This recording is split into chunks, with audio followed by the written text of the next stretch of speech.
बच्चों, कैसे हैं आप? उम्मीद करती हूँ आप बढ़िया और एकदम मजे में होंगे, खुश होंगे और लाइफ को एंजॉय कर रहे होंगे। बिल्कुल खुश रहिए, स्वस्थ रहिए, मस्त रहिए भाई, यही तो जीवन है। देखिए, जब हम खुश होते हैं ना तो कार्य भी निपुणता से करते हैं। तो चलिए, देर किस बात की, रहते हैं खुश और बढ़ते हैं अपने अध्याय की ओर।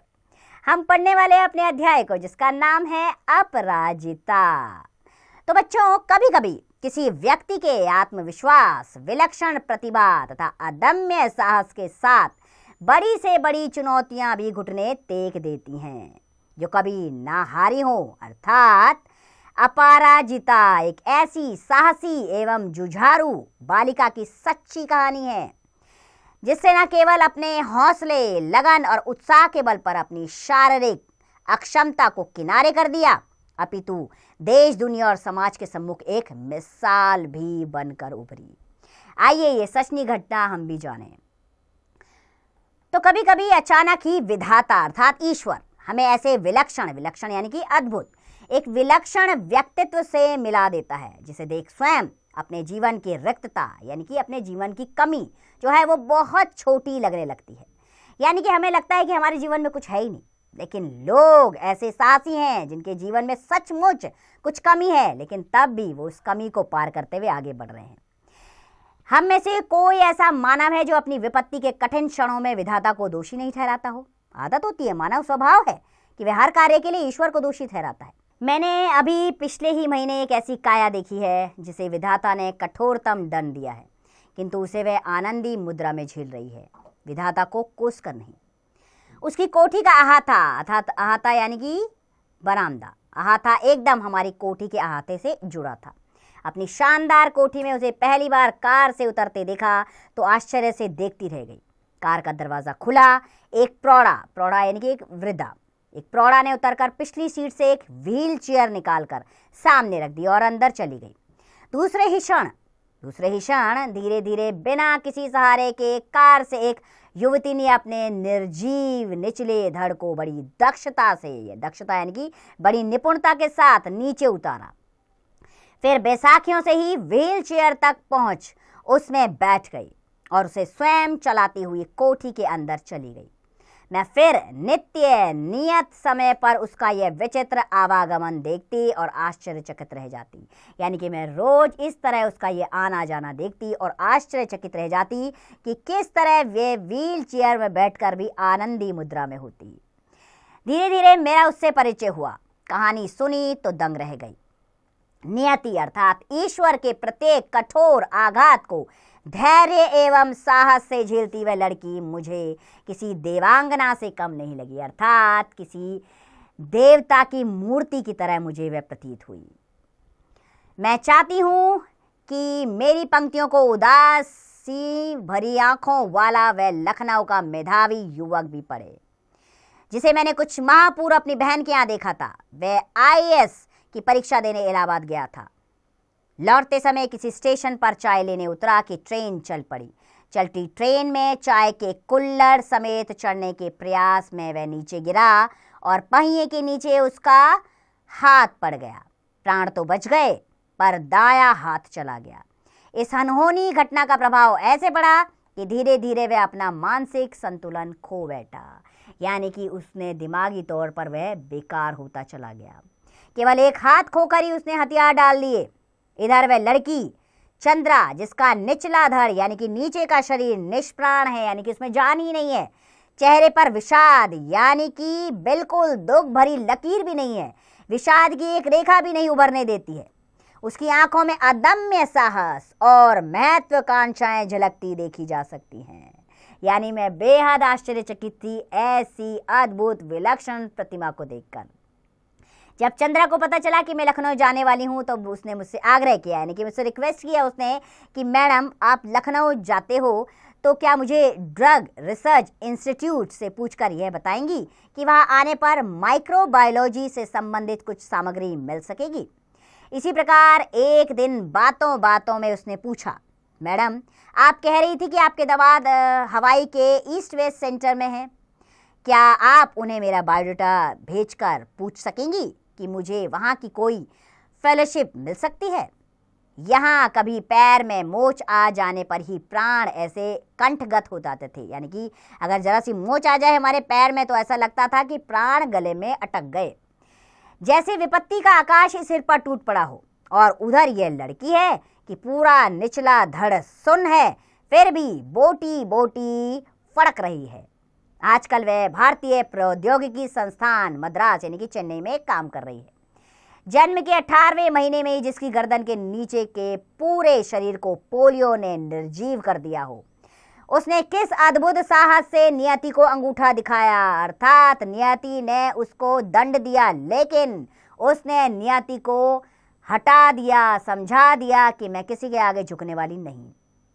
अपने शोध पर डॉक्टरेट की उपाधि ली होगी, सोचकर भी सहज विश्वास नहीं होता, पर सच यह है कि वह लड़की अब डॉक्टर टी.एस. चंद्रा कहलाने लगी थी।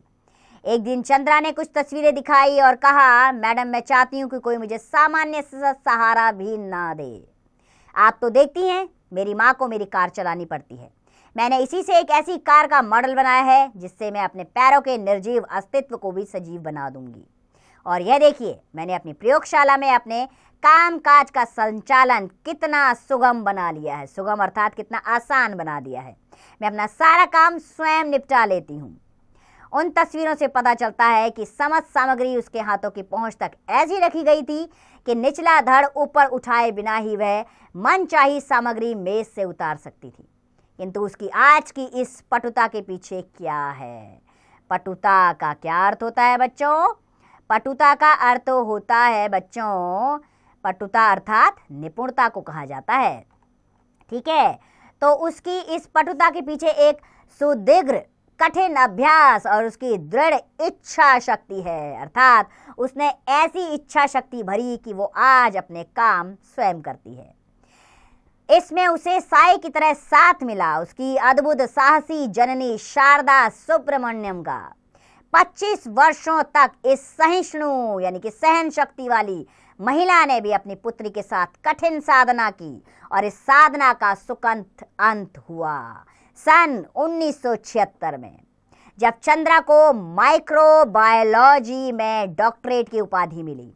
शारीरिक रूप से अक्षम स्त्री पुरुषों में वह पहली भारतीय है जिसे माइक्रोबायोलॉजी के क्षेत्र में उपाधि पाने का गौरव प्राप्त हुआ है।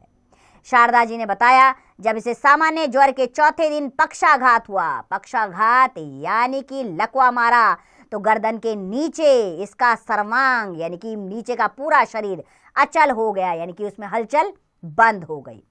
हमने इसे बड़े से बड़े डॉक्टर को दिखाया, सबने एक स्वर में कहा कि आपकी पुत्री जीवन भर केवल गर्दन ही हिला पाएगी, संसार की कोई भी शक्ति इसे रोग मुक्त नहीं बना सकती। बताते बताते उसका कंठ अवरुद्ध हो गया, यानी कि उसका गला भर आया।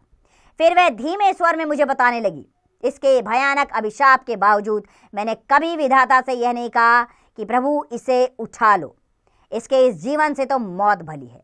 मैं निरंतर इसके जीवन की भीख मांगती रही, ये केवल सिर हिलाकर इधर उधर देख भर सकती थी, न हाथों में गति थी न पैरों में।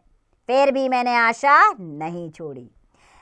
अस्थि रोग के एक विशेषज्ञ की बड़ी ख्याति सुनी थी, यानी कि मैंने बहुत नाम सुना था अस्थि रोग विशेषज्ञ का, इसे मैं वहीं ले गई। 1 वर्ष तक कष्ट साध्य यानी कि बहुत कष्ट सहने के उपचार इसका चला और एक दिन स्वयं ही इसके ऊपरी धड़ में गति आ गई, यानी कि इसका ऊपरी धड़ काम करने लगा, हाथ हिलने लगे, नन्ही उंगलियां मुझे बुलाने लगी। निर्जीव धड़ को मैंने सहारा देकर बैठना सिखा दिया। 5 वर्ष की हुई तो मैं ही इसका स्कूल बनी। मेधावी पुत्री की विलक्षण बुद्धि ने फिर मुझे चमत्कृत कर दिया, अर्थात मैंने जब अपनी पुत्री की बुद्धि देखी तो मैं आश्चर्य में भर गई। सरस्वती स्वयं ही जैसे आकर जिह्वा पर बैठ गई थी। अब बारी थी किसी अच्छे स्कूल में प्रवेश दिलाने की। यकीन मानिए, बेंगलोर के प्रसिद्ध माउंट कार्मेल स्कूल में उसे प्रवेश दिलाने के लिए मुझे स्कूल के द्वार पर लगभग धरना ही देना पड़ा। शारदा जी से ही पता चला कि चंद्रा ने स्कूल की प्रत्येक परीक्षा में सर्वोच्च स्थान प्राप्त किया। इसके बाद कॉलेज में भी उसने एमएससी में प्रथम स्थान प्राप्त किया। फिर बेंगलुरु के प्रख्यात इंस्टीट्यूट ऑफ साइंस में शोध कार्य के लिए प्रवेश किया। केवल अपनी निष्ठा, धैर्य एवं साहस के सहारे चंद्रा ने 5 वर्ष तक प्रोफेसर सेठना के निर्देशन में शोध कार्य किया। इसी बीच माता पिता ने विदेश से व्हील चेयर मंगवा दी, जिसे वह स्वयं चलाती हुई पूरी प्रयोगशाला में बड़ी सुगमता से घूम सकती थी। अर्थात जिस प्रकार व्हीलचेयर आई जिसके सहारे वो आसानी से घूम सकती थी। एक दिन चंद्रा ने कविताएं दिखाते हुए कहा, मैडम आप तो लिखती हैं, मेरी ये कविताएं देखिए, कुछ दम है क्या इनमें? मैंने जब कविताएं देखी तो आंखें भर आई। जो उदासी उसके चेहरे पर कभी नहीं आ पाई वह अनजाने उसकी कविताओं में छलक आई थी। फिर उसने अपनी कढ़ाई बुनाई के सुंदर नमूने दिखाए। लड़की के दोनों हाथ जैसे दोनों पैरों का भी काम करते हों। कुछ देर बाद अपने एल्बम को अपनी निर्जीव टांगों पर रखकर वह मुझे अपने चित्र दिखाने लगी। पुरस्कार ग्रहण करती डॉक्टर चंद्रा, प्रधानमंत्री के साथ मुस्कुराती खड़ी डॉक्टर चंद्रा और व्हील चेयर में लेदर जैकेट में जकड़ी बैसाखियों का सहारा लेकर अपनी डॉक्टरी की डिग्री हासिल करती डॉक्टर चंद्रा। चंद्रा के एल्बम के अंतिम पृष्ठ पर शारदा जी का बड़ा सा चित्र है जिसमें वह वीर जननी पुरस्कार ग्रहण करती दिखाई जा रही है। चित्र में दिखती है उनकी बड़ी बड़ी उदास आंखें जिसमें माँ की व्यथा छुपी है, अर्थात माँ का एक दुख छुपा हुआ है। अपने सारे सुख त्याग कर नित्य छाया बनी पुत्री की पहियां लगी कुर्सी के पीछे चक्र सी घूमती जननी, अधरों पर विजय का उल्लास लिए जननी। मेरे कानों में उस अद्भुत साहसी जननी शारदा सुब्रमण्यम के शब्द अभी भी जैसे गूंज रहे हैं। ईश्वर सब द्वार एक साथ बंद नहीं करता, यदि एक द्वार बंद भी तो करता है तो द्वार दूसरा खोल भी देता है। तो बच्चों, शिवानी जी द्वारा लिखा गया अध्याय जिसमें बताया गया है कि हम ईश्वर को कोसते हैं अगर हमारे जीवन में जरा सा दुख आ जाए, लेकिन डॉक्टर चंद्रा जिनका निचला शरीर बिल्कुल बेकार था लेकिन उन्होंने हार नहीं मानी और जीवन में प्रयास करती गई और एक अधरों पर मुस्कान लिए हुए अपने जीवन में अपने हर लक्ष्य को प्राप्त किया। आइए अध्याय से संबंधित अब चलते हैं अभ्यास प्रश्नों की ओर। पहला प्रश्न मौखिक अभिव्यक्ति से संबंधित यानी कि मौखिक उत्तर देने हैं आपको। पहला प्रश्न आ रहा है, लखनऊ का मेधावी युवक किस दुर्घटना का शिकार हो गया था? तो लखनऊ का मेधावी युवक ट्रेन के नीचे हाथ कटने जैसी दुर्घटना का शिकार हो गया था। इसी प्रकार बाकी के प्रश्नों के उत्तर स्वयं देंगे आप। आइए लिखित अभिव्यक्ति पर आते हैं। इसमें प्रश्न है, सही उत्तर वाले पर को गोले से रंगिए। प्रश्न पहला है इसमें, लखनऊ का मेधावी छात्र किसकी परीक्षा देने इलाहाबाद आया था? इंटरमीडिएट की, आईएएस की, पीसीएस की, यूपीएससी की? तो वो आईएएस की परीक्षा देने आया था, दूसरा विकल्प सही है। इसी प्रकार बाकी के विकल्प आप स्वयं ढूंढेंगे। अगला प्रश्न, रिक्त स्थानों की पूर्ति कीजिए। हम में से ऐसा कौन सा मानव है जो अपनी विपत्ति के कठिन क्षणों में विधाता को दोषी नहीं ठहराता? तो रिक्त स्थान में आएगा विधाता। इसी प्रकार बाकी के रिक्त स्थान स्वयं भरेंगे आप। अगला प्रश्न, सही गलत लगाना है इसमें निशान। पहला प्रश्न आ रहा है, लखनऊ के मेधावी छात्र ने एक अनहोनी घटना में अपना एक पैर खो दिया था। तो गलत है, उसने अपना हाथ खो दिया था, तो इस पर गलत का निशान लगाइए। इसी प्रकार बाकी के सही गलत का निशान आप स्वयं लगाएंगे। अगला प्रश्न, पाठांश पढ़कर पूछे गए प्रश्नों के उत्तर दीजिए। तो ये आप पाठांश पढ़ेंगे, इससे संबंधित प्रश्न है। पहला प्रश्न, चंद्रा की विद्यालयी शिक्षा के बारे में बताइए। तो चंद्रा की विद्यालयी परीक्षा जो है उसमें उसने सर्वोच्च स्थान प्राप्त किया था। इसी प्रकार बाकी के प्रश्नों के उत्तर आप स्वयं देंगे। अब है लिखित प्रश्नों के उत्तर देने हैं आपको। इसमें पहला प्रश्न आ रहा है, लेखिका ने पहली बार चंद्रा को कब देखा था? लेखिका ने पहली बार चंद्रा को अपने अहाते यानी कि बालकोनी के पास उसकी कोठी के सामने गाड़ी से उतरते हुए देखा था। इसी प्रकार बाकी के प्रश्नों के उत्तर स्वयं देंगे आप। कल्पना की उड़ान का प्रश्न आ रहा है, क्या संघर्ष के बिना सफलता मिल सकती है? चंद्रा के जीवन ने उसे संघर्ष के प्रति किस प्रकार मजबूत व आत्मनिर्भर बनाया? बिल्कुल बच्चों, संघर्ष के बिना सफलता नहीं मिल सकती। अगर आपने अपने लिए लक्ष्य निर्धारित कर रखा है तो उस लक्ष्य तक पहुंचने के लिए आपको संघर्ष करना होगा और वो आज से ही करना होगा। ठीक है, इस प्रकार इस प्रश्न का उत्तर आप देंगे। आगे आते हैं हम भाषा की बात पर। व्याकरण से संबंधित प्रश्न है। पहला प्रश्न, रचना के आधार पर वाक्य भेद। रचना के आधार पर वाक्य के 3 भेद होते हैं, सरल साधारण वाक्य, संयुक्त वाक्य और मिश्र वाक्य। तो पाठ में से रचना के आधार पर वाक्य ढूंढ कर लिखिए। ठीक है, अब ये वाक्य ढूंढने का कार्य आप स्वयं करेंगे। हम अगले प्रश्न पर आते हैं। भाववाचक संज्ञाएं बनाई। जैसे सुंदरता से सुंदर से बनता है सुंदरता शब्द, ये भाववाचक संज्ञा है। इसी प्रकार बाकी शब्दों की भाववाचक संज्ञाएं स्वयं बनाइएगा। अगला प्रश्न, शब्दों का वाक्य में प्रयोग कीजिए। द्वार, तो डॉक्टर चंद्रा एक हंसी की मुद्रा में मेरे द्वार पर खड़ी थी। इसी प्रकार बाकी के भी शब्दों के वाक्य प्रयोग स्वयं कीजिएगा। चलिए अगले प्रश्न पर आते हैं। उचित क्रिया विशेषण शब्द लिखकर वाक्य पूरे कीजिए। वह डैश चली गई, वह डैश चली गई, वह धीरे धीरे चली गई। ठीक है, क्रिया विशेषण आपको इसमें भरना है। ठीक है, क्रिया विशेषण क्या होता है? जो क्रिया की विशेषता बताते हैं। चलिए अगले प्रश्न पर बढ़ते हैं। नीचे लिखे विशेषण शब्दों की उत्तरावस्था और उत्तमावस्था के शब्द बनाइए। जैसे लघु, लघुत्तर और लघुत्तम होता है, ऐसे ही उच्च, उच्चतर और उच्चतम होगा। इसी प्रकार बाकी की अवस्थाएं आप स्वयं लिखेंगे। विषय संवर्धन गतिविधियों पर आते हैं। कल्पना कीजिए कि आपके पड़ोस में एक गूंगा बहरा बालक रहता है। वह बहुत सुंदर खिलौने बनाता है। उसके लगन, कर्मठता, उत्साह और कुछ विशेष कर दिखाने की भावना पर निम्नलिखित विचार बिंदुओं के आधार पर एक अनुच्छेद लिखिए। आपने अनुच्छेद लिखना है। ठीक है, मूक बधिर बालक, लगन और कर्मठता, परिवार की आर्थिक सहायता करना है। इन विषयों को लीजिए और इन शब्दों का प्रयोग करते हुए एक बढ़िया सा अनुच्छेद लिखिए। अगला प्रश्न, यदि आपने अपने आसपास किसी दिव्यांग या विकलांग व्यक्ति को देखा है तो उनकी गतिविधियों, जीवन जीने की दृढ़ इच्छा और आत्मनिर्भरता के विषय में कक्षा में चर्चा कीजिए। अगर आप ऐसे इंसान को जानते हैं तो उनकी दिनचर्या के बारे में जानिए और बताइए अपने सहपाठियों को किस प्रकार वो लोग संघर्ष का जीवन जीते हुए आत्मनिर्भर बने हुए हैं। अगला प्रश्न, दिव्यांगनों यानी विकलांगों को प्रोत्साहित करने के लिए समाचार वाचन, खेल, नृत्य, संगीत, अभिनय आदि की विशेष प्रतियोगिताएं टीवी चैनलों पर प्रसारित की जा रही हैं। क्या आपने कभी किसी दिव्यांग व्यक्ति की सहायता की है? नीचे लिखिए वाक्यों में से आपको उचित लगे उसके सामने सही का निशान लगाइए और जो गलत लगे उनके सामने गलत का निशान लगाइए। पहला, बस में दिव्यांग व्यक्ति को बैठने के लिए सीट देनी चाहिए। इस पर आप सही का निशान लगाएंगे। दिव्यांग व्यक्ति का मजाक उड़ाना चाहिए, गलत का निशान लगाओ। अस्पताल में किसी की जान बचाने के लिए खून देना चाहिए, सही का निशान लगाइए। नेत्रहीन व्यक्ति को पैसे देते समय खोटा सिक्का नहीं देना चाहिए, इसमें सही का निशान लगाइए।